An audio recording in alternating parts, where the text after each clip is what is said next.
मराठी विभागाच्या वतीने आभासी पद्धतीने आपण ही व्याख्यानमाला सुरुवात केलेली आहे. महापुरुष संत समाज सुधारक यांच्या विचार व साहित्यामध्ये जे मूल्य विचार दडलेले आहेत त्या अनुषंगाने चर्चा व्हावी या उद्देशाने मराठी विभागातील संशोधन केंद्राच्या वतीने या वर्षीपासून आम्ही एक 2-3 वर्षे ही व्याख्यानमाला आम्ही चालवणार आहोत.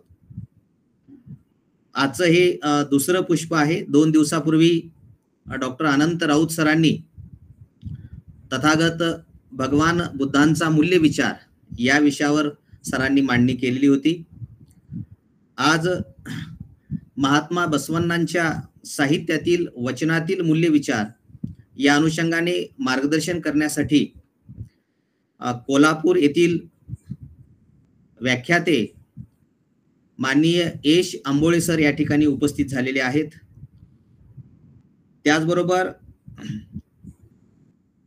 विविध विद्यापीठातील मान्यवर आणि आमच्या महाविद्यालयातील विद्यार्थी सुद्धा या व्याख्यानमालेसाठी उपस्थित आहेत. मुळात BA तृतीय वर्षासाठी महात्मा बसवेश्वर जीवन व कार्य असं एक स्वतंत्र प्रकरण स्वामी रामानंद तीर्थ मराठवाडा विद्यापीठामध्ये अभ्यासक्रमामध्ये ठेवण्यात आलेला आहे. त्यामुळं विद्यार्थ्यांना देखील निश्चितच या व्याख्यानाचा लाभ होईल. उपस्थित सर्व मान्यवरांचं मी या ठिकाणी श्रोत्यांचं मनापासून स्वागत करतो.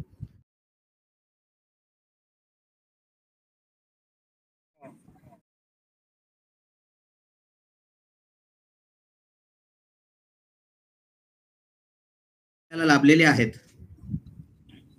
माननीय एश आंबोळे मुळात हे भौतिकशास्त्राचे विद्यार्थी आहेत.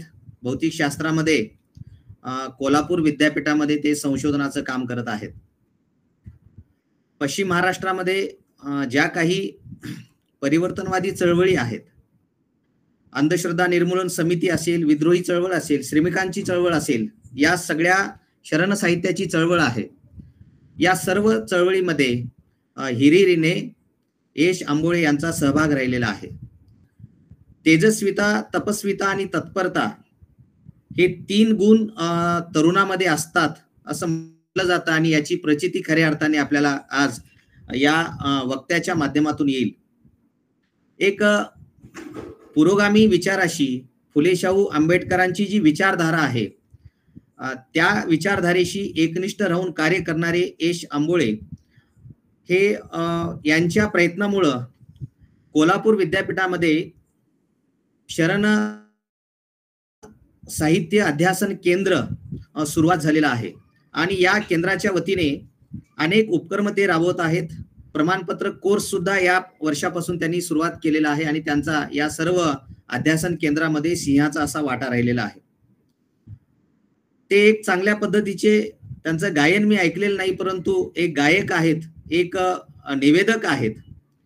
विशेष म्हणजे एश आंबोळे हे 12वीला असताना एका नॅशनल परीक्षेमध्ये ते रँकमध्ये उत्तीर्ण झालेले असल्यामुळं केंद्र सरकारच्या वतीनं, भारत सरकारच्या वतीनं ते जपानला सुद्धा 12वीला असताना जाऊन आलेले आहेत. असे एक धडाडीचे कार्यकर्ते, एक चांगले अभ्यासक, वक्ते आज आपल्याला या कार्यक्रमासाठी वक्ते म्हणून लाभलेले आहेत.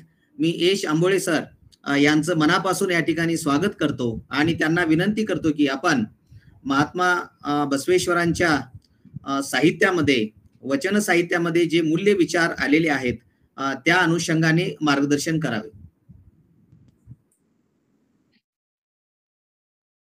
हॅलो, ऐकू येतोय? हा सर, येतोय. हा. सर्वप्रथम धन्यवाद आणि आपणा सर्वांचं या आभासी व्याख्यानमालेच्या दुसऱ्या पुष्पामध्ये सहर्ष स्वागत. भारत लिबरल एज्युकेशन सोसायटी संचलित हे जे आपले श्री महाहौगी स्वामी महाविद्यालय उदगीर आणि यातील मराठी विभाग संशोधन केंद्र अंतर्गत ही जी 2 त्रिदिवसीय आभासी व्याख्यानमाला आयोजित केली आहे. याच्यामध्ये आज दुसरं पुष्प गुंफण्यासाठी माझ्यासारख्या एका विद्यार्थ्याला, अभ्यासकाला आपण संयोजकांनी, प्राचार्यांनी संधी दिली, त्याबद्दल सर्वप्रथम मी आपणाविषयी माझं ऋण व्यक्त करतो. आपले सहर्षाचे आभार मानतो. आजच्या कार्यक्रमासाठी, या व्याख्यानमालेसाठी उपस्थित सर्व मान्यवर, खास करून आता ज्यांनी माझी ओळख या ठिकाणी करून दिली, खरं तर या ओळखीमुळं थोडंसं दडपण देखील आलेलं आहे. परंतु बसवण्णाच नेहमी वाट दाखवतात, आत्ता देखील ते तसंच दाखवतील. बसवण्णांचा एक जो वचन आहे बसवण्णांचं, ज्याच्यामध्ये ते म्हणतात, मजवून सान कोणी नाही, शिवभक्ताहून महान कोणी नाही. त्यामुळे याच विनम्र भावनेने मी आपलं हे कौतुक स्वीकारून माझ्या विषयाला मांडणीसाठी मी अधिक वेळ न दवडता सुरुवात करतो. या व्याख्यानमालेमध्ये मला आनंद अशासाठी होत आहे की मला एका वेगळ्या नवीन विषयावरती मांडणी करायला मिळत आहे, याचा आनंद तर आहेच. परंतु दुसऱ्या बाजूला आज हे दुसरं पुष्प आहे आणि याचं पहिलं पुष्प ज्येष्ठ विचारवंत डॉक्टर अनंत राऊत सरांनी गुंफलं आणि अगदी 2च दिवसापूर्वी आपण त्यांचं खूप सुंदर असं व्याख्यान तत्वप्रबोधन ऐकलं, ज्याच्यामध्ये त्यांनी तथागत गौतम बुद्धांचा मूल्य विचार या विषयाची मांडणी केली.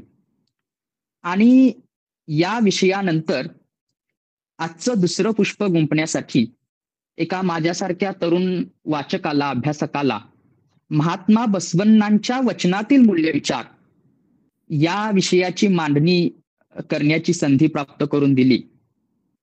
याचं मला खरंच खूप आनंद वाटत आहे. तो आनंद एवढ्यासाठी आहे की जी वाट बुद्धांनी दाखविली, बुद्धांनी जे मार्गक्रमण करण्यास सुरुवात केली, त्याच पथावरती पुढे 12व्या शतकामध्ये बसवण्णा चालत असल्याचं आपल्याला दिसतं. आणि म्हणूनच शहीद डॉक्टर MM कलबुर्गी सर एक लेख लिहितात, ज्या लेखाचं शीर्षकच असं आहे की दक्षिण भारताचा बुद्ध बसव अण्णा. दक्षिण भारताचा बुद्ध बसवण्णा. हे केवळ एक शाब्दिक खेळ म्हणून ते लिहित नाहीत. त्यांच्या संपूर्ण मांडणीची आपण जेव्हा वाचन करतो, सखोल अभ्यास करतो, तेव्हा लक्षात येतं की साहित्यिक असो, ऐतिहासिक असो, सांस्कृतिक असो आणि तात्विक असो, अशा चारही पातळ्यांवरती अतिशय उद्बोधक आणि सूचक असे दाखले देत ते त्या ठिकाणी कथन करतात की जो प्राचीन काळातील बुद्ध धर्म होता, बौद्ध धम्म होता, तो पुढे विकसित होऊन आधुनिक काळामध्ये लिंगायत मताच्या स्वरूपामध्ये प्रकट झाल्याचं आपल्याला दिसून येतं. आणि त्यामुळेच ते दक्षिण भारताचा बुद्ध असा बसवण्णांचा गौरव करतात, किंबहुना तशी त्यांना ते उपाधी देतात. त्यामुळे बुद्धांच्या मूल्य विचाराच्या मांडणीनंतर आज बसवण्णांच्या मूल्य विचारांवरती मांडण्यास मला या ठिकाणी संधी मिळत आहे. हे एक प्रकारे एका माळेचं गुंफन असल्यासारखं मला वाटतं आणि त्यामुळेच ते क्रमोचित, कालोचित देखील ठरत आहे. सर्वप्रथम आजचा जो विषय संयोजकांनी मला या ठिकाणी दिला आहे, तो महात्मा बसवण्णांच्या वचनातील मूल्य विचार. त्यामुळे या विषयाच्या सुरुवातीलाच मांडणी करताना मी महात्मा बसवण्णांविषयी, त्यांच्या वचनाविषयी थोडीशी पूर्वपीठिका आपणासमोर मांडून मी वचनांतील मूल्य विचाराकडे जाऊ इच्छितो. आपण बसवण्णांची क्रांती आपणा सर्वांना माहिती आहे, त्यामुळे त्याचा पुनरुल्लेख करून आपणा सर्वांचा वेळ त्या ठिकाणी न दवडता मला या ठिकाणी सांगायला इतकंच महत्वाचं वाटतं की बुद्धानंतर भारतामध्ये जो एक अज्ञानाचा अंधकार पसरला होता, अन्यायाचा अंधकार पसरला होता, तो दूर करण्यासाठी ज्या तेजस्वी सूर्याने जन्म घेतला, ते तेजस्वी सूर्य क्रांतीसूर्य म्हणजेच महात्मा बसवण्णा होत. महात्मा बसवण्णांनी त्यांच्या समग्र कार्यामध्ये जे कार्य इथल्या समाजातील तळागाळातील व्यक्तीच्या उन्नयनासाठी, विकासासाठी केलं, प्रत्येक जीवात्म्याच्या कल्याणासाठी केलं, त्या कार्यासाठी निर्माण झालेली चळवळ आहे तिला आपण लिंगायत चळवळ, पर्यायाने लिंगायत धर्म असं म्हणतो. आणि या चळवळीला तात्विक अधिष्ठान देणारं, साहित्यिक अधिष्ठान देणारं जे साहित्य निर्माण झालं, त्यांची अभिव्यक्ती झाली, त्या अभिव्यक्तीला आपण वचन साहित्य असं म्हणतो. आणि हे सर्व झालं कुणामुळे? हे केवळ बसवण्णांमुळे झालं नाही असं बसवण्णा स्वतः म्हणतात. बसवण्णा ही एक व्यक्ती जरी असली तरी आपण त्याचा विचार करताना बसवण्णाच आपणाला पदोपदी सुचवतात की माझ्याकडे एक व्यक्ती म्हणून पाहू नका, एक समाजाचा घटक म्हणून पहा. आणि हा समाज कुठला आहे तर तो शरण समुदाय आहे. आणि यामुळे शरण, वचन, लिंगायत, बसवण्णा या सगळ्या एकमेकांत गुंतलेल्या किंबहुना एकमेकांपासून अभिन्न असणाऱ्या संकल्पना किंवा व्यक्तिरेखा किंवा तत्व आहेत. आणि त्यामुळे आपण या विषयाकडे जेव्हा पाहतो तेव्हा बसवण्णांचा विचार म्हणजेच तो शरणांचा विचार असतो, म्हणजेच तो वचनांचा विचार असतो, म्हणजेच तो लिंगायत विचार किंवा लिंगायत तत्वज्ञान असतं. तर या बसवण्णांच्या विचारातील मूल्य विचाराकडे जेव्हा आपण पाहतो तेव्हा आपण त्याच्या मधला जो शब्द मला अत्यंत महत्वाचा वाटतो तो म्हणजे वचनांतील मूल्य विचार. आता हे वचन काय आहे? आपणा सर्वांना कदाचित माहिती असेल की ज्या प्रकारे संत म्हटल्यानंतर आपणाला अभंग आठवितात, महात्मा फुले म्हटल्यानंतर आपणाला अखंड आठवितात, त्याच पद्धतीने बसवण्णा किंवा त्यांचे सहकारी शरणी म्हटलं की जे नाव आपणाला डोळ्यासमोर येतं ते म्हणजे वचन किंवा वचन साहित्य. आता हे वचन साहित्य काय आहे? ज्या वेळेला आम्ही म्हणतो की महात्मा बसवण्णांनी 12व्या शतकामध्ये उभारलेली अनुभव मंडप ही एक त्या काळची लोकशाही पद्धतीची संसद होती, तर त्याचा राजनैतिक किंवा राजकीय शास्त्राच्या दृष्टीने विचार केला तर त्या संसदेमध्ये पारित झालेले कायदे ज्या प्रकारे असतात तशाच पद्धतीनं ही वचनं आहेत. परंतु ही वचनं म्हणजे गद्य आहेत का पद्य आहेत याच्या विषयीचं मांडणी करताना मला पुन्हा एकदा डॉक्टर M.M. कलबुर्गी सर याविषयी काय म्हणतात हे आपणासमोर मांडावं असं वाटतं. Doctor M.M. कलबुर्गी सरांनी वचनाची व्याख्या करताना त्यांनी सांगितलेलं आहे, कवीचे आचरण कसेही असो त्याची काव्य निर्मिती सुंदर असेल तर तिला आपण रचना म्हणतो. म्हणजे जो काही लिहित आहोत आपण, मी एखादं काव्य लिहिलं, गद्य लिहिलं, पद्य लिहिलं, परंतु त्यामध्ये लिहिताना मी जर नेहमी खरे बोलावे असं लिहिलं असेल तर मी तशा पद्धतीनं बोलतो की नाही, तशाप्रमाणे वागतो की नाही याच्याशी माझं काही घेणं देणं नाही. असं जर असेल पण अत्यंत सुंदर शब्दामध्ये ती मी मांडणी केली असेल तर तिला रचना असं म्हणतात.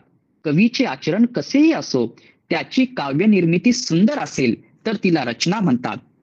परंतु सुंदर आचरण असणाऱ्यांची सुंदर रचना म्हणजे वचन होय.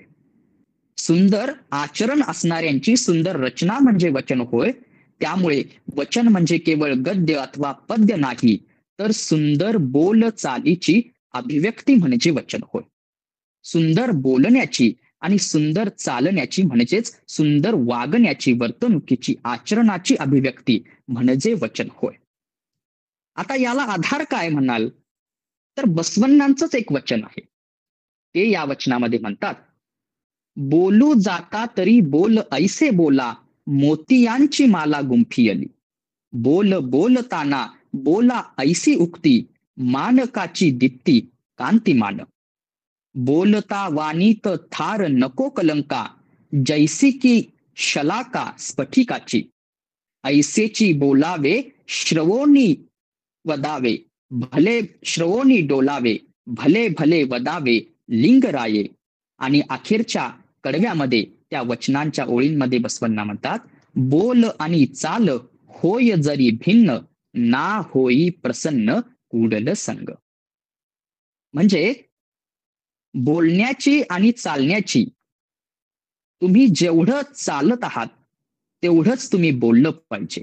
म्हणजे तुमचं जे आचरण आहे तशाच पद्धतीनं तुमची उक्ती असली पाहिजे.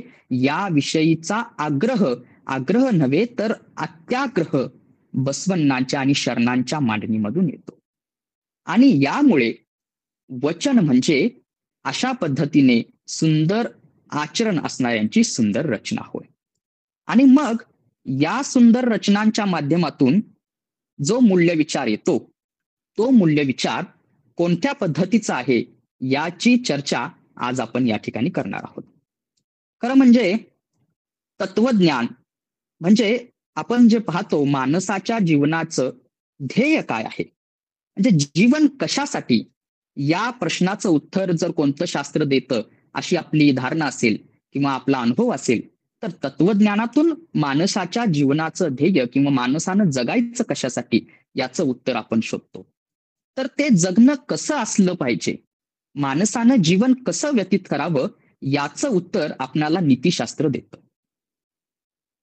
परंतु 12व्या शतकामध्ये बसवण्णांनी ज्या समाजाला एकत्रित घेऊन या समाज परिवर्तनाचं कार्य क्रांती घडवली होती, त्या काळामध्ये माणसाच्या विचार विश्वाचा एक अविभाज्य भाग किंवा केंद्रबिंदू धर्म असा होता. आणि त्यामुळे त्यांच्या एकूण मांडणीमध्ये आपणाला धर्म, अध्यात्म, भक्ती हा त्याचा पाया किंवा मध्यबिंदू, केंद्रबिंदू जरी दिसला, तरी त्यांची जी काही मांडणी आहे त्यातून होणारी तत्वप्रतिपादन आहे ते तितक्याच अधिक भौतिकतेचं किंवा तितक्याच अधिक प्रापंचिक एकूण आदर्शांचं मूल्यमापन करणारं किंवा त्याविषयीचं उद्बोधन करणारं आपल्याला दिसून येतं. मनुष्याच्या जीवनामध्ये आपण पाहतो की जे काही आपलं नेहमीचं वर्तन असतं त्याच्यामध्ये कोणकोणत्या गोष्टींचा प्रादुर्भाव किंवा कोणकोणत्या गोष्टींमुळे ते नियंत्रित केलं जातं याचा जर आपण साकल्यानं विचार केला तर त्याच्यामध्ये आपल्याला दिसून येतं की रूढी, परंपरा, मूल्य, नियम, स्थानमान, नैतिक स्थैर्य, आदर्श आणि नैतिक प्रज्ञा अशा पद्धतीने वेगवेगळ्या प्रकारे आपणाला त्याच्या माध्यमातून तत्वे आपणाला दिसून येतात. आणि या तत्वांमध्ये पाश्चात्य साहित्यातून, पाश्चात्य मतप्रवाहातून ज्या दोन मुद्द्यांना अतिशय उच्च असं मानलं गेलेलं आहे ते म्हणजे आयडियल अर्थात आदर्श आणि व्हॅल्यूज अर्थात मूल्य. तर या दोघांविषयी आपण जेव्हा चर्चा करतो त्यावेळेला आपली बऱ्याच वेळेला गफलत होते. आयडियल आणि व्हॅल्यूज यांना आपण एकच समजतो, किंबहुना ते एक जरी असले तरी देखील आपण पाहतो की व्हॅल्यूज या स्थल काल मिती परत्वे बदलू शकतात, परंतु आयडियल आदर्श जे आहेत हे स्थळकाळ मितीनुसार न बदलणारे आहेत. ते एक आदर्श म्हणजे स्वातंत्र्य हे जसं आदर्श आहे, आयडियल आहे, ते व्हॅल्यू देखील आहे. जेव्हा ते आचरणामध्ये येतं तेव्हा ते मूल्य देखील बनतं, मूल्य असतंच.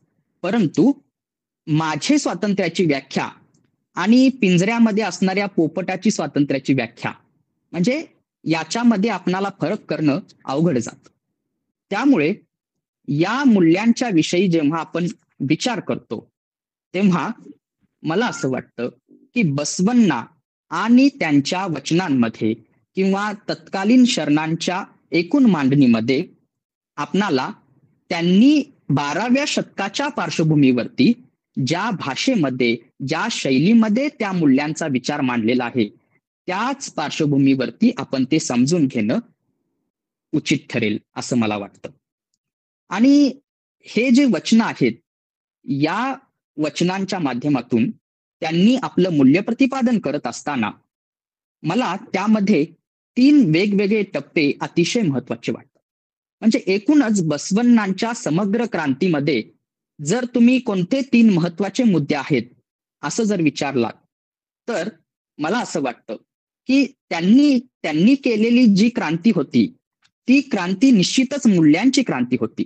म्हणजे त्यांना एक नवीन समाज निर्माण करायचा होता. त्यांना केवळ तत्व प्रतिपादन करायचं नव्हतं, तर त्यांना एक आदर्श असा मानवी कल्याणकारी सर्व जीवांचं कल्याण चिंतिणारा समाज निर्माण करायचा होता. आणि हा समाज निर्माण करताना त्यांना जे जे भेद आढळले, मग ते वर्गभेद असेल, वर्णभेद असेल, लिंगभेद असेल, अस्पृश्यता, अंधश्रद्धा, ज्ञानामधील भेद असेल, हे सर्व दूर करून या सर्वांच्या भेदरहित आणि समताधिष्ठित समाज निर्मितीसाठी त्यांनी संघटितपणे प्रयत्न केल्याचे आपल्याला दिसून येतं. आणि त्यामुळे त्यांनी जो गरीब श्रीमंत यातील जी दरी होती, म्हणजे नोकर आणि मालक याच्यामधली जी दरी होती, ती काढून टाकून त्यांनी वर्गभेदाचं उच्चाटन केलं. अंत्यज आणि कुलज यांच्यामधली दरी काढून टाकून त्यांनी वर्णभेदाचं उच्चाटन केलं. आणि स्त्री आणि पुरुष यांच्यामधील भेद नाकारून त्यांनी लिंगभेदाचं निराकरण केलं.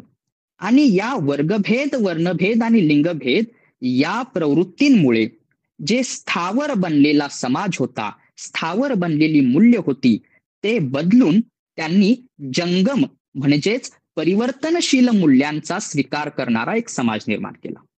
त्यामुळे बसवण्णांची मूल्ये, त्यांच्या वचनातील मूल्ये ही जंगम मूल्य आहेत, परिवर्तनशील मूल्य आहेत, ती प्रागतिक मूल्य आहेत.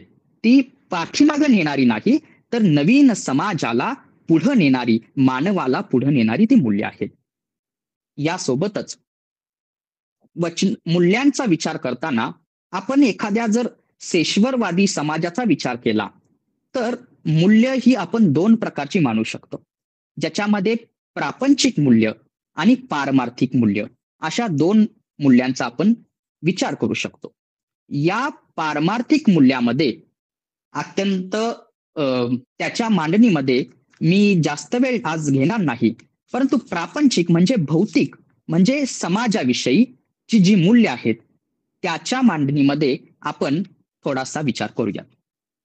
पण पारमार्थिक मूल्यांमधील एक महत्वाचं मूल्य जे बसवण्णांनी आपल्या वचनांमधून, सकल शरणांनी आपल्या मांडणीमधून पदोपदी सांगितलेलं आहे, ते मूल्य मी या ठिकाणी सुरुवातीला मांडून मी पुढच्या आपल्या कथनाकडे जात आहे. त्याच्यामध्ये बसवण्णांनी केलेला इष्टलिंगाचा आविष्कार हे ते मूल्य आहे.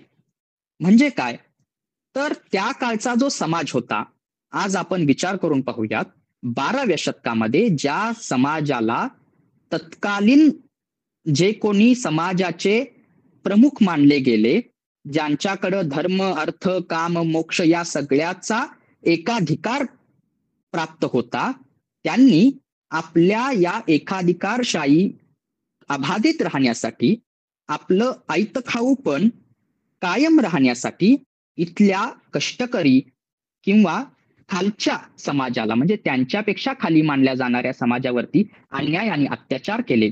आणि याच्यामुळे त्यांच्याकडून केवळ राजकीय, आर्थिक इतकेच अधिकार काढून घेतले असे नाहीत, धार्मिक अधिकार काढून घेतले, नैतिक अधिकार काढून घेतले आणि त्यांच्यामध्ये एक न्यूनगंड निर्माण केला.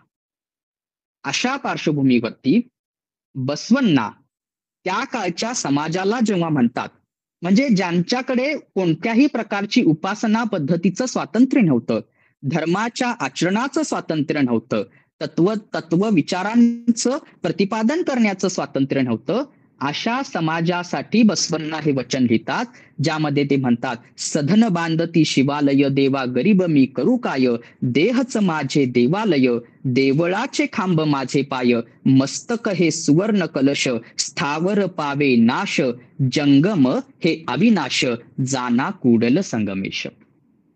याच्यामध्ये स्थावर पावे नाश आणि जंगम हे अविनाश ह्या 2 महत्वाच्या ओळी बसवण्णांच्या वचनामध्ये ज्या येतात, जे आपणाला प्रागतिक मूल्ये, बसवण्णांनी सांगितलेली परिवर्तनशील मूल्य समजून घेण्यासाठी अत्यंत महत्वाची ठरतात.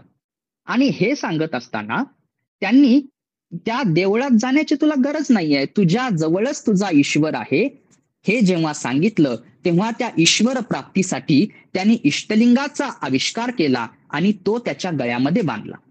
आता हे इष्टलिंग म्हणजे एक पारमार्थिक मूल्य म्हणून पण आपण संबोधू शकतो, गणू शकतो.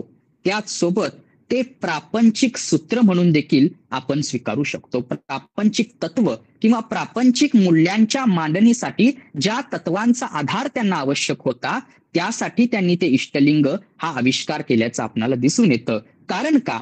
इष्टलिंगाच्या माध्यमातून त्यांनी मंदिरशाही, पुरोहितशाही, अनेक बहुदेवोपासना, अंधश्रद्धा, कर्मकांड या सगळ्यांना फाट्यावर बसवून त्यांनी देवाचं सामाजिकरण केलं. ईश्वर या संकल्पनेचं सामाजिकरण केलं. सोशलायझेशन ऑफ गॉड ही त्यांची जी दृष्टी होती किंवा ही त्यांची जी भूमिका होती इष्टलिंगाच्या आविष्काराच्या बाबतीत, यामुळे हे इष्टलिंग एक प्रकारे अध्यात्म साधनेसाठी जरी वैयक्तिक माध्यम असलं तरी सामाजिक समतेचं सूत्र देखील ठरलेलं आहे. त्यामुळे त्यांच्या एकूण पुढील मांडणीमध्ये आपणाला इष्टलिंग या मूल्याचं, म्हणजे ती एक वस्तू म्हणून आता आपण विचार करत नाही आहे, तर ते एक मूल्य म्हणून आपण जेव्हा विचार करतो तेव्हा त्या मूल्याचा आधार आपणाला त्यांच्या पुढच्या एकूण मांडणीमध्ये प्रगतिशील मूल्यांच्या प्रतिपादनामध्ये अत्यंत महत्वाचा असल्याचा दिसून येतो. आता बसवण्णांचा जो 12व्या शतकातील समाज होता, म्हणजे त्यांच्या काळातील जो समाज होता, त्या समाजामध्ये जसं की मी मगाशी सांगितलं की एकूणच ग्रंथप्रामाण्यवादासारख्या गोष्टींमुळे मी जे सांगतोय किंवा ग्रंथामध्ये जे लिहून ठेवलेलं आहे तेच योग्य आहे, अशा पद्धतीची भूमिका त्या संपूर्ण समाजामध्ये पसरली होती. आणि मग ही पसरलेली भूमिका काही अंशी काही लोकांच्या बाबतीत अत्यंत चांगली भूमिका होती, परंतु सर्व लोकांचा जेव्हा आपण विचार करतो, समाजाचा विचार करतो, तेव्हा ती त्यांच्या प्रगतीसाठी बाधक अशी भूमिका आपल्याला दिसून येते. आणि मग या माध्यमातून ज्यांच्याकडे सर्व संपत्तीचा, ज्यांच्याकडे सर्व सत्तेचा अधिकार आहे, त्यांच्या माध्यमातून त्यांनी त्या अधिकारांचा गैरवापर करत अनैतिक अशा पद्धतीची मांडणी किंवा आचरण करण्यास सुरुवात केली. आणि त्यामुळे अनैतिकता हे त्यावेळच्या समाजाचं एक अपरिवर्तनशील मूल्य आणि जे आपणाला त्या संपूर्ण समाजामध्ये तिथल्या काळच्या इतिहासाचा किंवा त्या काळच्या दाखल्यांचा आपण विचार करता पाहतो, जेव्हा आपण म्हणतो की अनैतिकता किंवा नैतिकतेचा अभाव हे त्या काळचं एक अपरिवर्तनशील मूल्य आपल्याला दिसून येतं. हे मूल्य बदलण्यासाठी त्यांना नवीन मूल्य स्थापन करण्याची गरज होती, जे नैतिकता या परिवर्तनशील मूल्याची स्थापना त्यांना करणं आवश्यक होतं. त्याला आधार देण्यासाठी, ते लोकांमध्ये रुजविण्यासाठी, लोकरूढीचा भाग बनविण्यासाठी त्यांनी नैतिकता हे धर्माचे अभिन्न अंग आहे अशा पद्धतीची मांडणी आपल्या साहित्यातून केल्याचं दिसून येतं. आणि म्हणून बसवण्णांनी मांडलेला जो विचार आहे तो धर्मविचार म्हणजेच मूल्य विचार आहे असं आपण म्हणू शकतो. वचनांच्या माध्यमातून सांगितलेलं धर्माचरण म्हणजेच नीतीने वागण्याचं तत्व, नीतीने वागण्याचे मार्गदर्शन, नीती आचार किंवा मूल्याधिष्ठित जीवन जगण्याचे मार्गदर्शक तत्व असं आपण त्याला संबोधू शकतो. आता या मूल्यांचा जेव्हा आपण विचार केला तेव्हा आपण व्यक्तिगत किंवा सामाजिक सोयीसाठी अभ्यासाचे एक पद्धतीशास्त्र, मेथोडॉलॉजी, रिसर्च मेथोडॉलॉजी म्हणून आपण त्याची आपल्या सोयीसाठी म्हणून विभागणी करत असतो. त्याच्यामध्ये परत आपण त्याच्यामध्ये भेद करतो. म्हणजे कसं पहा, आपण धार्मिक मूल्ये, धार्मिक विचार वेगळं, सामाजिक मूल्ये, सांस्कृतिक मूल्ये, साहित्यिक मूल्ये, राजनैतिक मूल्ये, व्यावसायिक मूल्ये, वैज्ञानिक मूल्ये, पर्यावरणीय मूल्ये, संवैधानिक मूल्ये, अशा अनेक प्रकारच्या विभागण्या आपण या मूल्यांच्या करू शकतो किंवा केलेल्या आहेत किंबहुना. परंतु एकत्रित पद्धतीने जेव्हा आपण विचार करतो, जेव्हा आपल्याला समाज बदलायची भूमिका घेतो, समाज बदलण्याची भाषा करतो, तेव्हा एका व्यापक पटलावरती आपण जर विचार केला तर एक अम्ब्रेला टर्म म्हणून आपण या सर्वांना एकत्रित मानवी मूल्ये असं संभवू शकतो.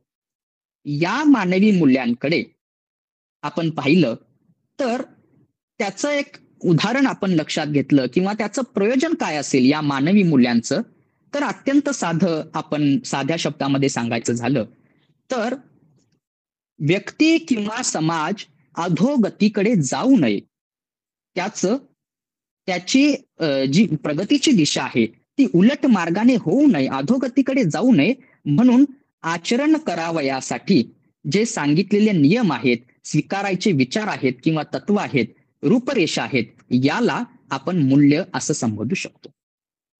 या मूल्यांच्या मांडणीमध्ये या मूल्यांसाठी आवश्यक असणारी एक गोष्ट जी आहे ती म्हणजे मानवाप्रती, मानवाच्या ठायी सर्व जीवांप्रती असणारी संवेदनशीलता.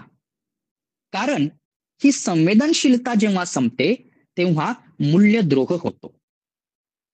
हे रोखण्यासाठी, हे जाणून घेऊन बसवण्णांनी त्याला जोडून घेतलं आणि ते म्हणतात की शरणांचे दुःख म्हणजे माझे दुःख. आता इथं शरण म्हणजे आपण समाज म्हणून पाहूया. समाजाचं दुःख ते माझं दुःख असं जेव्हा प्रत्येक व्यक्तीला वाटेल तेव्हा शिवभक्तांच्या वेदना त्या माझ्या वेदना, त्या लिंगाच्या वेदना असं बसवण्णा म्हणतात. मला असं वाटतं संत तुकोबाराय जेव्हा अभंगामध्ये कोण्याही जीवाचा न घडो मत्सर वर्म सर्वेश्वर पूजनाचे असं म्हणतात, तो शिवभक्तांच्या वेदना किंवा जीवांच्या वेदना, सकल जीवांच्या वेदना, त्या लिंगाच्या वेदना अशा म्हणणाऱ्या बसवण्णांचा प्रतिध्वनीच आहे असं म्हटलं तर वावगं ठरणार नाही. आणि अशा प्रकारची ही जी संवेदना आहे त्या संवेदनाशिवाय मूल्य संभावतच नाही असं एका ठिकाणी दुर्गा भागवत म्हणतात.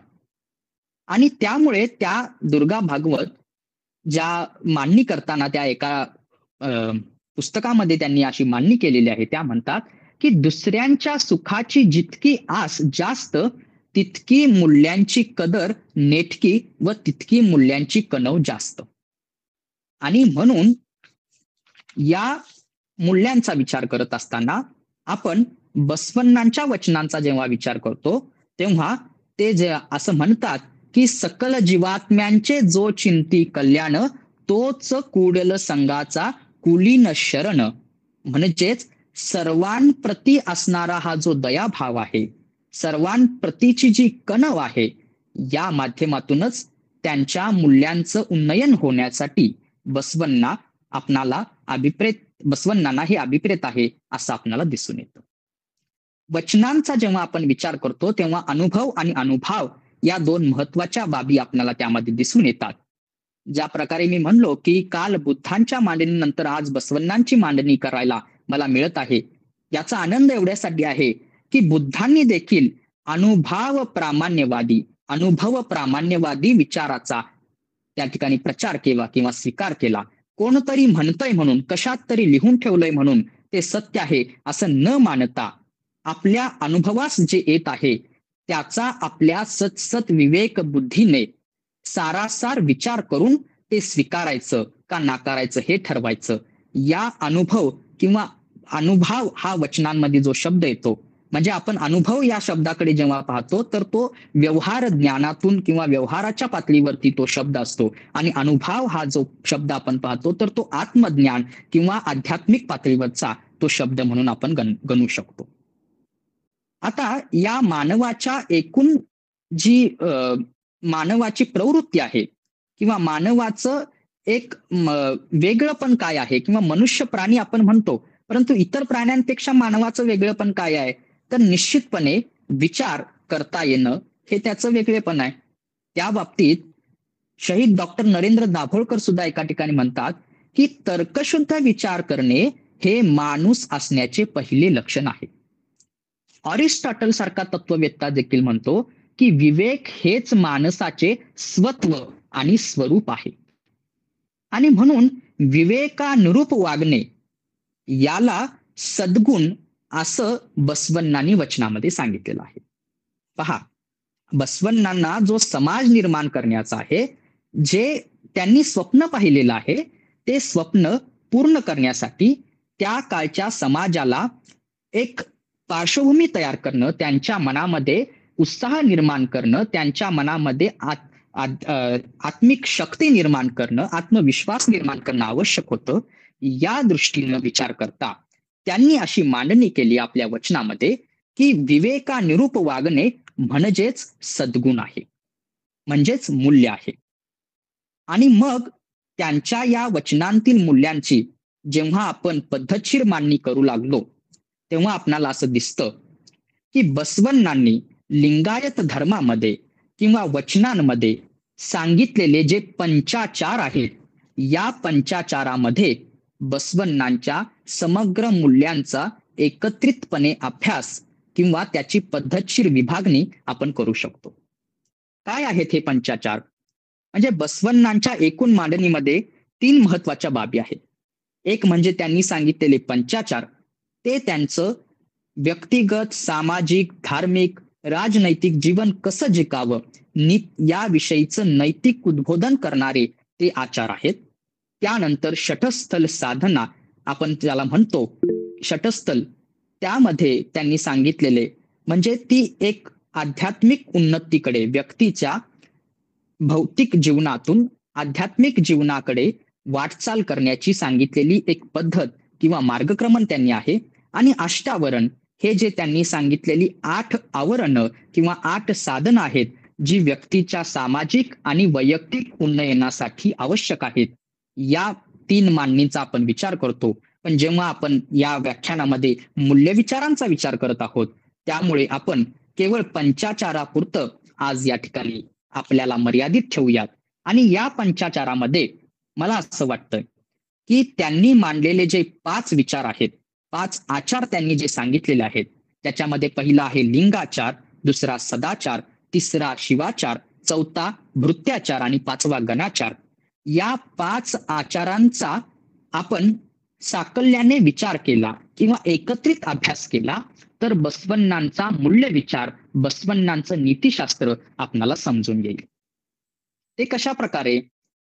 तर बसवण्णांनी प्रतिपादलेला जो पहिला आचार आहे लिंगाचार पंचाचारामधील, त्याचं काम काय आहे? लिंगाचारामध्ये त्यांना काय अभिप्रेत आहे, त्यांनी काय सांगितलेलं आहे? तर धार्मिक नैतिकता त्यांनी सांगितलेली आहे किंवा धर्मविचार तो त्यांनी सांगितलेला आहे. याची मांडणी मी आपणाला काही वेळापूर्वीच सांगितली की ही जी धार्मिक नैतिकता आहे ती त्यांनी एकदेव उपासनेच्या माध्यमातून सांगितलेली आहे. त्यामुळे बहुदेव उपासनेला फाटा मिळाला. त्याचसोबत मंदिरांची गरज नसल्यामुळे मंदिरांच्या माध्यमातून निर्माण होणारी पुरोहितशाहीच्या माध्यमातून निर्माण होणारी भेदाभेद हे त्यांनी त्या ठिकाणी नाकारलेलं आहे. आणि या माध्यमातून धार्मिक नैतिकता सांगण्याचं काम बसवण्णा लिंगाचाराच्या माध्यमातून करतात. दुसरा जो आचार आहे तो सदाचार आहे. हा सदाचार आपणाला आर्थिक नैतिकता शिकवतो. ही आर्थिक नैतिकता काय आहे? तर बसवण्णांनी सांगितलेल्या अनेक विचारांपैकी, अनेक तत्वांपैकी कायक आणि दासोह ही जी अतिशय महत्वाची आणि सर्वकालिक तत्व आहेत, या तत्वांच्या प्रतिपादनाविषयी आपणाला सदाचारामध्ये माहिती मिळते. म्हणून सदाचार आपणाला आर्थिक नैतिकता शिकवतो. त्यानंतर शिवाचार आपणाला सामाजिक नैतिकता शिकवतो. म्हणजे बसवण्णांनी जे लिंगाचार आणि सदाचार सांगितलेले आहेत, त्याचं जे आचरण आहे ते केवळ वैयक्तिक स्वरूपामध्ये नसावं, तर ते एकत्रित सामाजिक स्वरूपामध्ये असलं पाहिजे. म्हणून त्यांनी शिवाचार सांगितला. आणि हा शिवाचार तुम्हाला काय सांगतो? तर लिंग भक्ताने, म्हणजे त्या काळच्या त्यांच्या टर्मिनॉलॉजीमध्ये आपण विचार करत आहोत. मी सुरुवातीलाच सांगितलं की बसवण्णांच्या किंवा कोणत्याही महापुरुषाच्या विचार कार्याचं मूल्यमापन करताना किंवा त्याविषयी चर्चा करताना आपण त्याच्या काळातील मर्यादा, त्यांच्या काळातील संधी जाणून घेतल्या पाहिजेत. त्यामुळे शिवाचाराचं मांडणी करताना जेव्हा बसवण्णा सांगतात की कोणत्याही लिंग भक्ताने त्यांच्यामध्ये कोणत्याही प्रकारचा भेद बाळगायचा नाही. म्हणजेच काय आपण त्यातून आजच्या काळामध्ये अर्थबोध घेतला तर मनुष्याने कोणत्याही प्रकारचा भेदभाव बाळगला नाही पाहिजे, हे त्याच्यातून मांडणीतून आपल्याला दिसून येतं. त्यानंतरचं जे चौथा आचार आहे भृत्याचार, हा वैयक्तिक स्वरूपाचं जीवन ते अधिक नैतिक कसं बनलं पाहिजे याविषयीचं प्रतिपादन करतं, याविषयीचं मार्गदर्शन करतं. त्यामुळे नैतिक मूल्य विचार आपल्याला भृत्याचारामधून समजतो. आणि गणाचार हा एक अत्यंत महत्वाचा आचार जो 5व्या ठिकाणी त्यांनी सांगितलेला आहे. हा आचार आपणाला आपण स्वीकारलेल्या, आपणाला मान्य असलेल्या जे आचार आहेत त्या मूल्यांच्या प्रतिष्ठापनेसाठी किंवा पुनर्मांडणीसाठी आवश्यक असणारा संघर्ष आपणाला शिकवतो. म्हणजेच या ठिकाणी जरी बसवण्णांच्या सकल शरणांच्या मांडणीमध्ये आपणाला अहिंसा हे तत्व, अहिंसा हे मूल्य अत्यंत महत्वाचं आहे हे आपणाला लक्षात येतच, परंतु बसवण्णांची किंवा शरणांची अहिंसा म्हणजे आपण गांधीजींच्या शब्दात म्हणायचं झालं तर गांधीजी म्हणतात, माझी अहिंसा ही भ्याडाची नाही तर ती शूराची अहिंसा आहे. अशाच पद्धतीने बसवण्णांनी अहिंसाच आपल्या या गणाचाराच्या माध्यमातून मांडली आहे. परंतु त्यावेळेला आपल्याला मान्य असणारे जे आदर्श आहेत त्या आदर्शांच्या प्रस्थापनेसाठी तत्कालीन व्यवस्थेशी करावा लागणारा संघर्ष देखील अटळ असल्याचं त्यांनी या गणाचाराच्या माध्यमातून मांडलं आहे.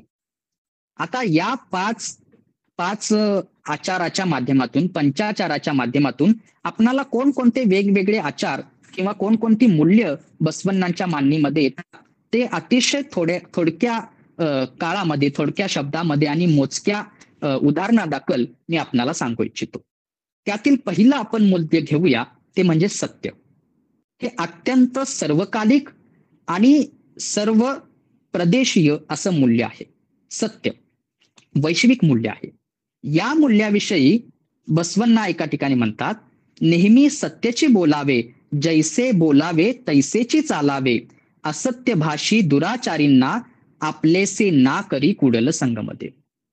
म्हणजे तुम्हाला जर तुमची आध्यात्मिक उन्नती करायची असेल, तुम्हाला जर तुमचे धार्मिक उन्नयन करायचं असेल तर तुम्ही जसं बोलताय तसंच चाललं पाहिजे, ही पहिली अट त्यांनी या मूल्याच्या प्रतिपादनातून सांगितलेली आहे. आता आणखीन एक बसवण्णांच्या या एकूण मांडणीचा आपण विचार करता त्यांनी सांगितलेली देव किंवा ईश्वर ही संकल्पना ही कुठेही मनुष्याला सोडून नाही. म्हणजे त्यांना कोणत्याही प्रकारच्या पारलौकिक किंवा आदिभौतिक अशा व्यवस्थेवरती, अशा तत्वावरती त्यांचा विश्वास नाही आहे. ते अत्यंत वैज्ञानिक पद्धतीने या गोष्टीकडे पाहतात आणि त्यामुळेच सकल जीवात्म्यांच्या ठायी ठायी असणारं चैतन्यालाच त्यांनी ईश्वराचं स्वरूप मानलेलं आहे. त्यामुळे देवत्व प्राप्त करणे म्हणजे देव हे केवळ साधन त्यांनी मानलेलं नाही आहे, तर ते साध्य मानलेलं आहे. त्यांच्या षटस्थलाच्या मांडणीमध्ये सुद्धा आपल्याला दिसून येतं. त्यामुळे ती दिव्यत्वाची प्रचिती प्रत्येक व्यक्तीला याच जन्मामध्ये घ्यायचं आहे.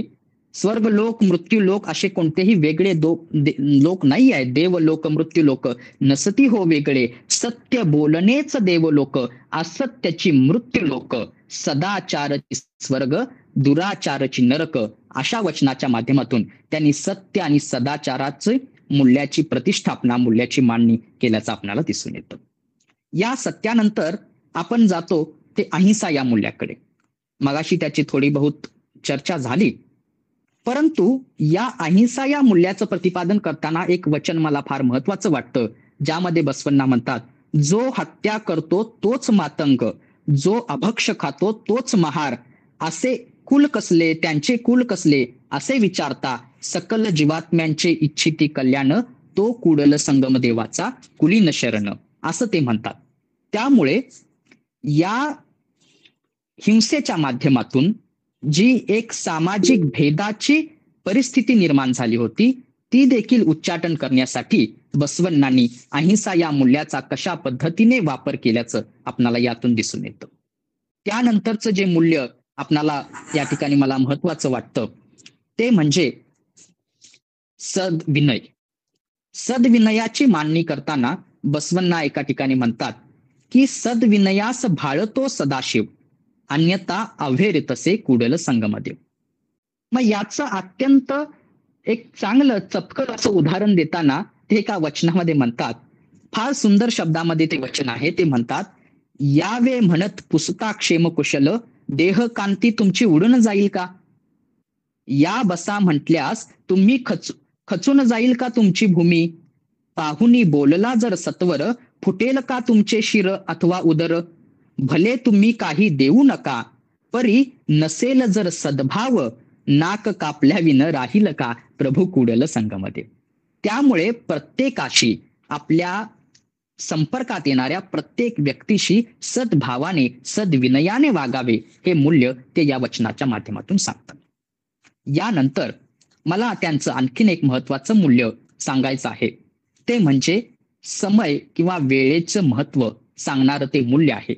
परंतु या वेळेचं महत्व सांगत असतानाच त्यांनी वेळेला जे एक आदिभौतिक महत्व देण्यात आलेलं आहे ते नाकारलेलं आहे. म्हणजे पहा, अवैज्ञानिक महत्व जे वेळेला, काळाला दिलेलं आहे ते त्यांनी नाकारलंय. म्हणजे काय? तर त्यांनी एका वचनामध्ये म्हटलेलं आहे, आज उद्या पुन्हा कधीतरी असे म्हणावे कशाला? म्हणजे आपण कोणतंही शुभ कार्य शुभ असतं का अशुभ असतं हे त्या कार्याच्या फलश्रुतीतून ठरणार असतं. परंतु आपण आपल्या मनाचं समाधान म्हणून एखादं शुभ कार्य करण्यासाठी आपण मुहूर्त काढतो. या मुहूर्ताला विरोध करत असताना, पंचांगाला, अशा पद्धतीचे जे काही त्या अनुषंगिक येणाऱ्या सर्व अंधश्रद्धांना विरोध करत असताना ते हे फार सुंदर वचन म्हणतात, जे वेळेला जे अनाठायी असणारं अवैज्ञानिक महत्व आहे ते काढून देतात, परंतु वेळेचं जे मानवाच्या जीवनामध्ये असणारं अत्यंत महत्व आहे ते प्रतिपादित करतात. ते म्हणतात, आज उद्या पुन्हा कधीतरी असे म्हणावे कशाला? शिवशरण म्हणणाऱ्यास आजचा दिवसच भला, हरशरण म्हणणाऱ्यास आजचा दिवसच भला, कुडल संगमदेवा अविरत स्मरण्यास असे आजचा दिवसच भला.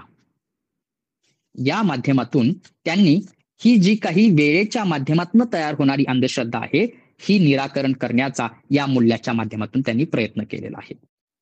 त्याचसोबत समता हे जे मूल्य आहे ते एक आदर्श देखील आहे. त्यांना अपेक्षित असणारा समाज निर्माण करण्यासाठी समता हे जे मूल्य आहे, हे मूल्य प्रस्थापनेसाठी त्यांनी केलेलं जे कार्य आहे ते मी आपल्याला सांगितलं. डी जेंडर, डी क्लास आणि डी कास्ट या तिन्ही मुद्द्यांच्या किंवा या तिन्ही रूढींच्या माध्यमातून, या तिन्ही आचारांच्या माध्यमातून त्यांनी आपणाला एक समसमाज निर्मितीचं स्वप्न त्यांनी पाहिलं होतं. हे समाज निर्मितीचं स्वप्न पाहण्यासाठी त्याला एक आध्यात्मिक किंवा त्याला एक साहित्यिक आधार देण्यासाठी त्यांनी जी मांडणी केली ते या वचनामधून मला असं दिसून येतं. त्यामध्ये ते सांगतात की प्रत्येक जीवाठायी त्या शिवाचं अस्तित्व आहे. त्यामुळे कोणत्याही जीवामध्ये किंवा जगतातील कोणत्याही वस्तूमध्ये भेद करू नये. सर्वांना समान न्यायाने पाहावं, समान दृष्टीने पाहावं, ही त्यांची महत्वाची भूमिका या समता मूल्यामध्ये आपल्याला दिसून येते. अर्थातच त्यानंतर जे मूल्य येतं समतेच्या सोबतच ते मूल्य म्हणजे बंधुता. याविषयीचं बसवण्णांचं वचन तर आपणा सर्वांना मुखोद्गत आहे. हा कोणाचा, हा कोणाचा, हा कोणाचा असे नच म्हणवावे, हा अमुचा, हा अमुचा, हा अमुचा ऐसेची म्हणवावे, कुडल संगमदेवा हा आपुल्या घरचा पुत्रची समजावे. ही विश्वबंधुत्वाची हाक जी बसवण्णांनी आपल्या वचनातून मांडलेली आहे, ती हाक आपणाला आज देखील आपल्या प्रत्येकाच्या जीवनामध्ये क्लेश, कलह किंवा एक संशयाचं वातावरण निर्माण करणाऱ्या काळामध्ये अत्यंत महत्वाची वाटते. यानंतर या बंधुतेसोबतच जे मूल्य येतं ते स्वातंत्र्याचं, ज्याचा ओहापोह मगाशी झाला, त्या स्वातंत्र्याची व्याख्या करताना बसवण्णांनी सांगितलेलं हे वचन मला फार महत्वाचं वाटतं. ते असं म्हणतात, नियम लय तालांचे अन गणित मात्रांचे, आरोह अवरोह वाद्यांचे मी नच जाणे, अमृतगण देवगण छंद वृत्त काव्याचे, शब्द विलास स्वर विन्यास मी नच जाणे. म्हणजे त्यांनी ही केलेली जी मांडणी आहे सुरुवातीची ती आपणाला देण्यासाठीचे दाखले आहेत. परंतु शेवटच्या 2 ओळीमध्ये ते म्हणतात, परी तुम्हास हानी न पोहोचेल ऐसे कुडल संगमदेवा मी गायीनं मज आवडेल तैसे. म्हणजे अभिव्यक्ती स्वातंत्र्याचा जेव्हा आपण उच्चार करतो, त्याचा स्वीकार करतो, त्याच वेळेला आपल्या स्वातंत्र्यातून आपण स्वैराचाराकडे तरी जाणार नाही ना, आणि आपल्या स्वातंत्र्यामुळं इतरांच्या स्वातंत्र्यावरती गदा येणार नाही ना, याचा मूलभूत विचार करणं अत्यंत आवश्यक असल्याचं ते सांगतात. त्यामुळे तुम्हास हानी पोहोचणार नाही असं मी मला आवडेल तसं गाणार आहे. हे मूल्य, हे स्वातंत्र्याचं, अभिव्यक्ती स्वातंत्र्याचं मूल्य बसवण्णांच्या वचनातून आपल्याला दिसून येतं. आणि मला वाटतंय सर किती वेळ आहे माझ्याकडे? चालेल सर, एक 5-10 मिनिट बोलू शकता सर, एक 10-1 मिनिट सर. ठीक आहे. तर या स्वातंत्र्य, बंधुता, समानता या मूल्यांसोबत आपण त्यांच्या कायक आणि दासोह या मूल्यांकडे आपण वळूयात. श्रमप्रतिष्ठा या मूल्यांकडे आपण वळूयात.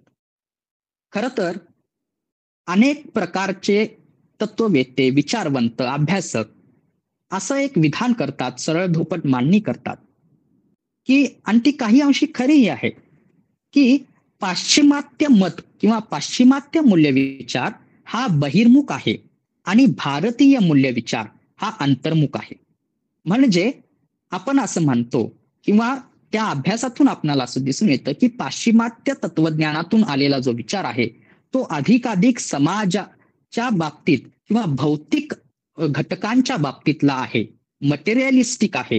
परंतु आपण असं म्हणतो की भारतीय तत्वज्ञानातून येणारा जो विचार आहे हा व्यक्ती केंद्रित किंवा व्यक्तीच्या विकासाबाबतीत आहे, त्याच्या आध्यात्मिक, आधी भौतिक अशा उन्नयनासाठीचा आहे, तो अंतर्मुख करणारा विचार आहे. परंतु आपण बसवण्णांच्या समग्र साहित्याचा जर अभ्यास केला, त्यांच्या मांडणीचा अभ्यास केला किंवा त्यांनी केलेल्या प्रतिपादनातून, मूल्य प्रतिपादनातून त्याच्या अत्यंत मुळाशी सांगितलेली हे जे कायक आणि दासोह आहे या मूल्यांचा विचार केला, तर आपणाला लक्षात येतं की बसवण्णांनी एका बाजूला आध्यात्मिक उन्नती सोबतच दुसऱ्या बाजूला भौतिक उन्नती देखील सांगितलेली आहे. आता हे कसं काय? तर कायक आणि दासोह हे जे तत्व ते सांगतात, कायक म्हणजे श्रमप्रतिष्ठा, थोडक्यात सांगायचं झालं तर. त्यामुळे त्यांनी काय केलं तर पुन्हा तिथंच ते मूल्य सर्व येतात. समानता जे कायकाच्या द्वारे, म्हणजे ठराविक प्रकारची कामं चांगली, ठराविक प्रकारची कामं कमी दर्जाची, ठराविक प्रकारची कामं अत्यंत चांगल्या दर्जाची, असं जे मानलं जातं, याच सोबत बैठ काम किंवा केवळ तत्व प्रतिपादन करणं, विचारांची मांडणी करणं म्हणजे अतिशय उच्च दर्जाचं काम, आणि काहीतरी एखादं छोटंसं रस्ते साफ करण्याचं किंवा गटारी साफ करण्याचं काम म्हणजे अतिशय कमी दर्जाचं काम, ही जी आपली भावना आहे या भावनेला तडा देत ते सर्व प्रकारच्या कायकांना समान ठरतात. किंबहुना शारीरिक कष्टाच्या माध्यमातून केलं जाणारं कायक किंवा श्रम हे अत्यंत उच्च दर्जाचं आहे, बौद्धिक श्रमापेक्षाही, अशा पद्धतीची मांडणी ते आपल्या वचनामध्ये करतात. आता या कायकातून आपणाला जो म्हणजे कायक म्हणजे निर्मितीचं, अर्थनिर्मितीचं काम आहे, आणि या अर्थनिर्मितीतून, श्रमातून मिळणारा जो मोबदला आहे, हा मोबदला जेव्हा आपल्याकडे येतो तेव्हा आपण असं पाहतो की जर बसवण्णांच्या पूर्वीच्या ज्या तत्वज्ञानांचा, विचारवंतांचा आपण अभ्यास केला, तर आपल्याला असं दिसून येतं की त्या सर्वांनी यातून निर्माण होणारी जी काही अडचण आहे, ती अडचण म्हणजे कशी, तर तुम्ही जर अधिक काम केलात, अधिक कष्ट केलात, तर तुमच्याकडे अधिक पैसा येईल, अधिक धनसंचय येईल, आणि त्या माध्यमातून तुमच्याकडे संग्रहीय वृत्ती वाढेल, किंवा आपण समाजापेक्षा आपण वेगळे आहोत असं समजण्याची एक स्वतःचं नैतिक अधपतन देखील त्यातून होईल, अशी त्यांची एक भीती आपल्याला लक्षात येते. ही भीती अत्यंत रास्त आहे, परंतु याला वेगळं वळण देण्यासाठी किंवा ही भीती काढून टाकण्यासाठी त्यांनी या कष्टासोबत, कायकासोबत जो शब्द जोडला तो म्हणजे दासोह हा आहे. आता दासोह म्हणजे निर्माण झालेले जे धन आहे, या धनाचा विनियोग कसा केला पाहिजे याविषयीचं मार्गदर्शन करणारं तत्वज्ञान आहे. त्यामुळे बसवण्णांचं एक वचन आहे ज्यामध्ये ते म्हणतात, एक घास अन्न पाहताची कावळा, जमवी गोतावळा ओरडोनी, ओरडे कोंबडी पाहताची दाणे, कुळासह खाणे आवडे तया, कुडल संगम देवा होऊन शिवभक्त, भक्ती पक्ष रहित व्यर्थ जाणे. त्यामुळे आपण व्यक्ती म्हणजे समाजाचा घटक आहोत याची मांडणी किंवा याची आठवण ते याद्वारे करून देतात. एखादी व्यक्ती त्याच्या वैयक्तिक जीवनामध्ये अत्यंत आदर्श अशा मूल्यांचा स्वीकार करून राहू शकते, परंतु तीच व्यक्ती त्याच वेळेला एका वेगळ्या ठिकाणी सामाजिक जीवनामध्ये स्थितीशील मूल्यांचा स्वीकार देखील करू शकते. म्हणजे काय, तर मी अत्यंत प्रामाणिक आहे, मी अत्यंत विनम्र आहे, परंतु याचा अर्थ असा नाही की मी जातीभेद पाळणार नाही. याचा अर्थ असा नाही की मी दुसऱ्यांना माझ्यापेक्षा त्यांच्या कामावरून कमी लेखणार नाही. त्यामुळे या दोन्हीची सांगड घालत बसवण्णांनी जो विचार वृद्धिंगत केला किंवा जो विचार एक नव विचार निर्माण केला, त्या माध्यमातून त्यांनी कायक आणि दासोहाची मांडणी केलेली आहे. त्यामुळे दासोहामध्ये कायकामध्ये मी कमवावे, मी श्रमातून निर्माण करावे, परंतु मी कमवलेले आपणा सर्वांचे आहे, आपण खावे, ही भावना आपणाला दासोहामध्ये दिसून येते. या दासोहालाच धरून असंग्रह ही भावना देखील दिसून येते. कारण का, आपल्याकडे जे आलेलं आहे ते आपलं नाहीच आहे, ते सर्वांचं आहे. त्यातून जेवढं आपणाला आवश्यक आहे तेवढं आपल्याजवळ ठेवणं आणि इतर सर्व समाजासाठी देणं किंवा ते समाजाला पुनश्च त्याच्याकडेच ते पाठवणं, याला आपण त्याच्या मुळाशी आपणाला असंग्रह वृत्ती किंवा असंग्रह मूल्य विचार दिसून येतो. यामुळे बसवण्णांनी ही जी केलेली मांडणी आहे, या मांडणीमध्ये मला असं वाटतंय की आपण पाहतो की 19व्या शतकामध्ये कार्ल मार्क्सनी श्रमाला मानवी विचार विश्वाचं किंवा मानवी भाव विश्वाच्या केंद्रस्थानी आणलं आणि त्यांनी जी वेगळी मांडणी केली, याच्या माध्यमातून आपणाला एक नवीन समाज, नवीन विश्व उलगडल्याचं दिसून येतं. पण त्याच्याही पूर्वी 700-750 वर्षापूर्वी बसवण्णांनी देखील श्रमालाच या सर्व विचार विश्वाचं, मानवाच्या एकूण भावविश्वाचं केंद्रबिंदू बनविलं होतं. कायक वे कैलास आणि दासोह हेच देवधाम या माध्यमातून. आणि त्यामुळं बसवण्णांनी केलेली ही जी काय मांडणी आहे, ही एका बाजूला आपणाला आध्यात्मिक उन्नतीकडे नेते, त्याच सोबत ती सामाजिक उन्नतीकडे देखील नेते. त्यामुळे या माझ्या मांडणीचा शेवट करताना मला असं म्हणावं वाटतं की मूल्याधिष्ठित जीवन म्हणजे दैवी जीवन आणि मूल्यरहित जीवन म्हणजे पाशवी जीवन, अशा पद्धतीचं बसवण्णांचं एकूण मूल्याकडे पाहण्याचा दृष्टिकोन आपल्याला दिसून येतो. आणि त्यामुळे आपण उच्च जीवन जगण्यासाठी, उच्च जीवन मूल्य अनुसरण्यासाठी आपण त्याला एक धार्मिक नैतिक अधिष्ठान प्राप्त करून देणं हे आवश्यक, त्या काळचं आवश्यक संबोधलं होतं. त्यामुळे त्यांनी तशा पद्धतीने आपल्या वचनांच्या माध्यमातून धार्मिक विचार अर्थातच नीती विचार अर्थातच मूल्य विचारांची प्रतिपादना केल्याचं आपल्याला दिसून येतं. आणि या माध्यमातून मूल्य किंवा नीती यांच्या प्रतिष्ठापनेसाठी बसवण्णांनी जो संघर्ष निर्माण केला, तोच संघर्ष आज देखील आजच्या काळामध्ये आपण जर पाहिलं तर अशाच पद्धतीनं जसा 12व्या शतकामध्ये मूल्यांचा ऱ्हास होत होता, तसाच किंबहुना त्याच्यापेक्षाही अधिक जास्त मूल्यांचा ऱ्हास आपल्या या समाजामध्ये दिसत आहे. या सर्व मूल्यांचा ऱ्हास थांबविण्यासाठी आणि परिवर्तनशील प्रागतिक मूल्यांचा, संविधानिक मूल्यांचा स्वीकार करण्यासाठी बसवण्णांची वचने आपणाला पदोपदी मार्गदर्शन करत राहोत आणि करतील असा विश्वास मी या ठिकाणी व्यक्त करतो. आणि मला या ठिकाणी महात्मा बसवण्णांच्या वचनांती मूल्य विचार या विषयाची मांडणी करून देण्याची संधी प्राप्त करून दिल्याबद्दल पुनश्च एकदा आपल्या महाविद्यालयाचे सर्व संयोजकांचे आणि आपण सर्वांनी शांत चित्ताने माझे जे काही विचार आहेत हे ऐकल्याबद्दल आपणा सर्वांचे आभार मानतो आणि थांबतो. धन्यवाद. धन्यवाद सर. अगदी म्हणजे सतत आपण ऐकत राहावं अशा पद्धतीचं आजचं हे व्याख्यान सरांनी गुंफलेलं आहे. महात्मा बसवेश्वरांच्या वचनामध्ये जी मूल्य आलेली आहेत, त्या मूल्यांची चिकित्सा ए. शांबोळे यांनी अतिशय वस्तुनिष्ठ पद्धतीने अभ्यासपूर्ण अनेक वचनांची संदर्भ देत या ठिकाणी माननीय ए शांबोळे यांनी आपली मांडणी केलेली आहे.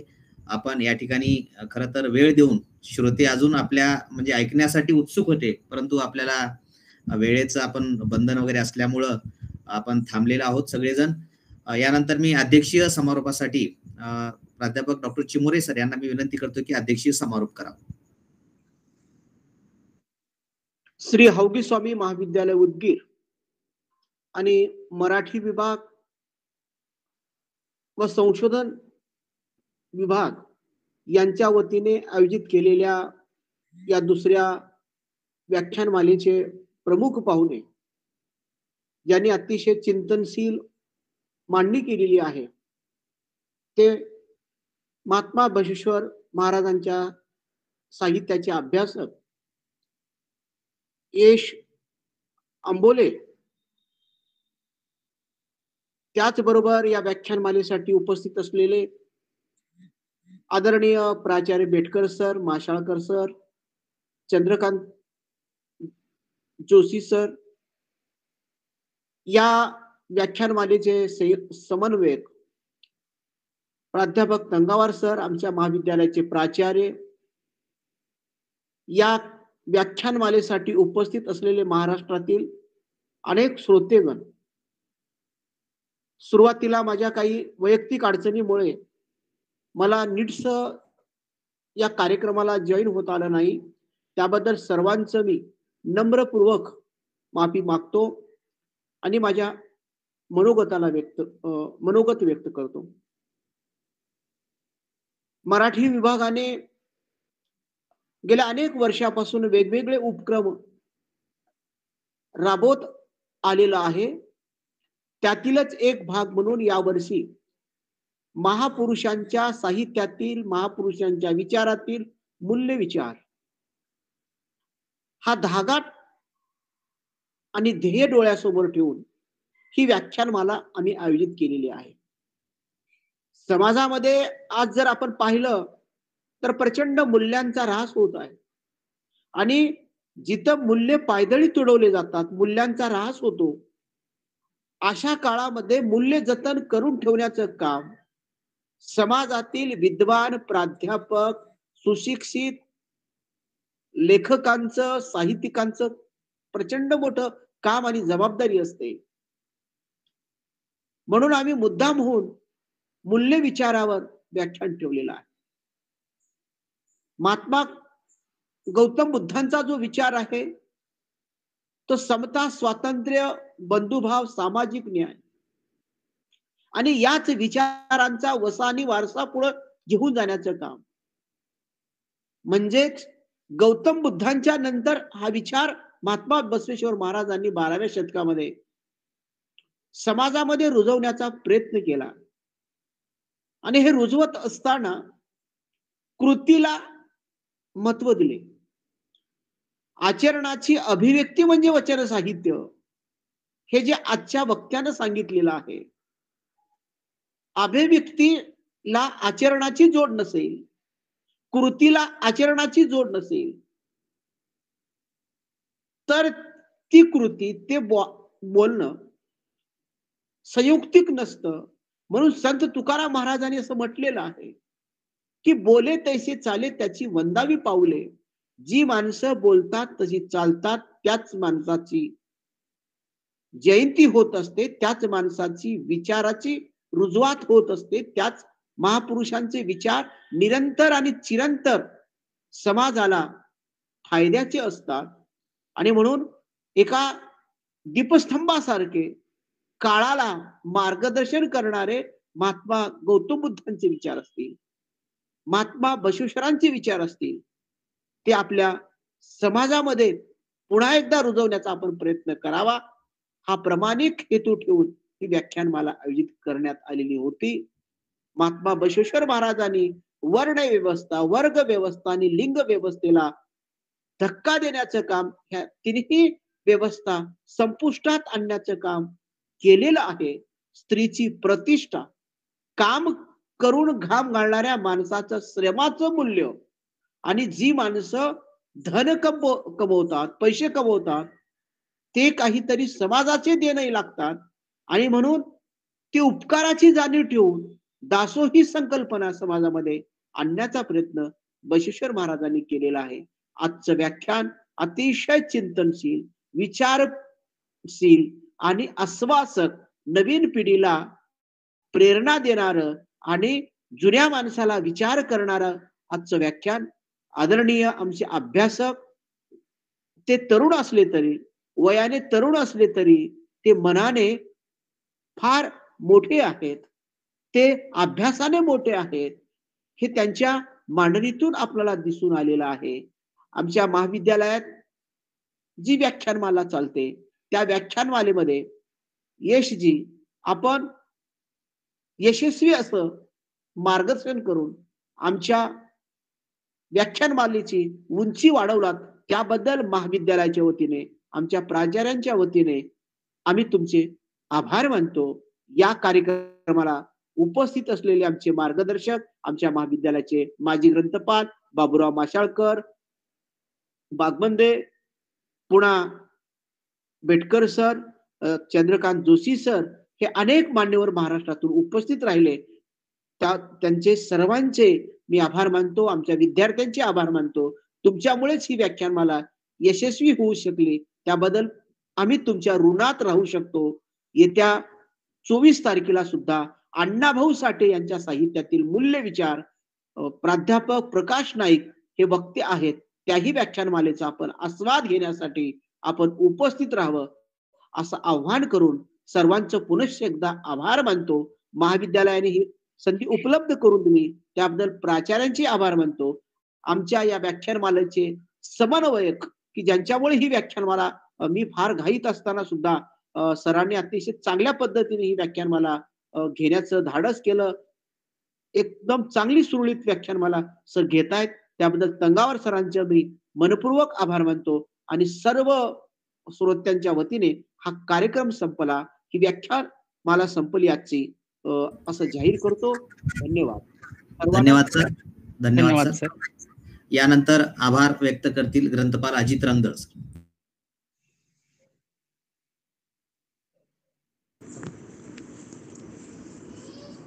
धन्यवाद सर.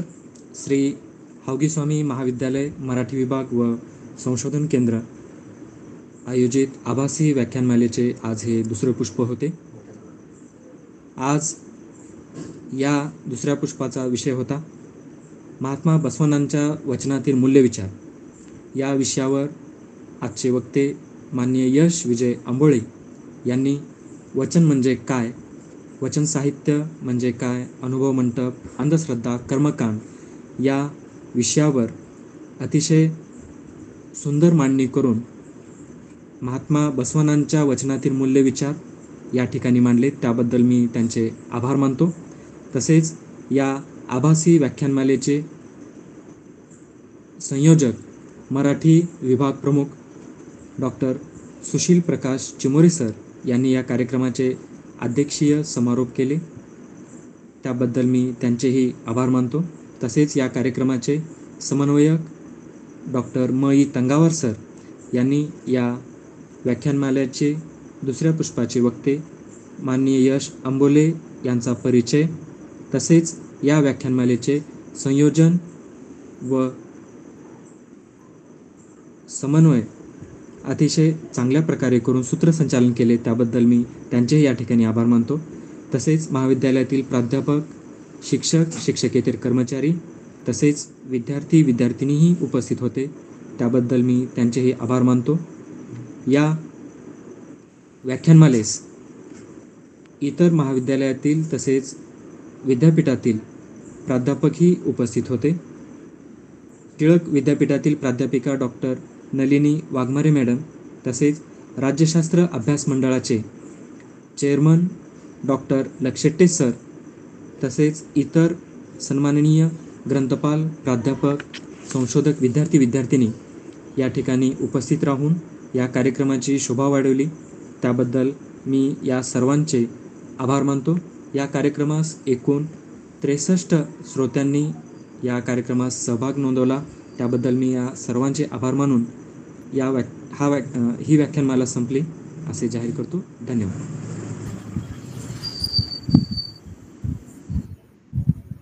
थांबूया. धन्यवाद यश सर. हो, धन्यवाद सर. थँक्यू. सर धन्यवाद. धन्यवाद सर. धन्यवाद.